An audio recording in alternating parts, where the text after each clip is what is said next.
Hi there, Tom Cassidy, talking to you about reasonable eating, which is the best diet in the world for long-term weight loss. How do I know? Because it's so easy, it's so reasonable. It doesn't involve you following a particular food or following a particular crazy routine or doing tons and tons of exercise. It's just really reasonable. It works incredibly well. I'm actually 104 years old, and look at me. And no, only kidding, 46. But I've got 8 kids, and I get run around quite a lot, and I still look really pretty well. But it's not just how I look now. Go and look at some of the other videos, and look how I used to look about 5 or 6 years ago. And that's because I wasn't eating reasonably then, and I am now, and it's really easy. So I'm going to show you, particularly in the way it's organized, the reasonable eating program. The way it's organized is organized into domains. There's a how to eat, when to eat, why to eat, and what to eat. And I'm going to be focusing on why to eat today.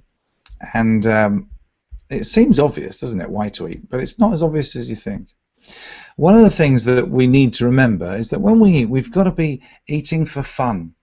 A lot of the time that people don't succeed in a diet plan or any regime is because it isn't fun. Food becomes a chore. Food becomes the enemy. Food is not the enemy. Food brings you life, it brings you enjoyment, it brings you great pleasure. Food should be a social thing. It should be fantastic. You should enjoy it with your friends, with your family, all the time.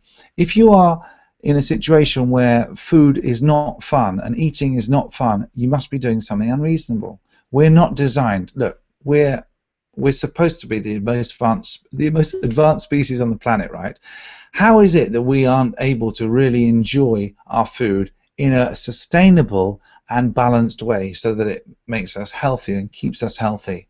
Well, you take an animal in the wild, they pretty much work it out, the difference between eating tons and eating the right amount. And in general, they do a pretty good job, don't they? Most animals, most plants kind of take what they need rather than what they want. So eating for fun should be about taking what you need but really enjoying it, and I think that's critical. Then you've got to be eating for a long life. The idea of, if you enjoy life, you might as well want to live as long as possible. I tell people I want to live to 150 and they think I'm joking, and then they look at me and see that I'm deadly serious. Why wouldn't I want to live to 150? People say, oh, I'd hate to live that long. What they're doing is they're extrapolating what they think people are like at 70 and 80 and 90 now, and they're thinking that, well, I'd hate to live like that and need someone else to wipe my bum and all that sort of stuff. Well, what if it's not like that? One of my heroes, Buckminster Fuller, when he was born in 1896, I think it was, the life expectancy of a US-born male was 42 years old. He lived to more than double that. He was about 86 when he died. Now, the life expectancy for people born today is about 78, 80, something like that. But when I was born, it was around about 65, 66, something like that. So double that is about 135 to 140, something like that. So it's quite conceivable that I should live to more than double the life expectancy when I was born.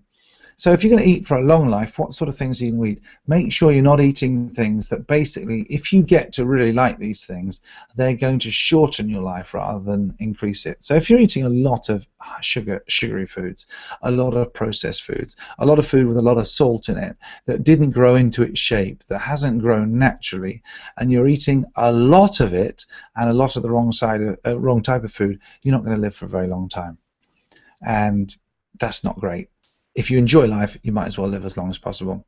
And then finally, in this one, I actually do them in the other order, as you'll see by the numbers, but the eat for the body and the taste buds. It shouldn't just be about the body, eating nutritionally.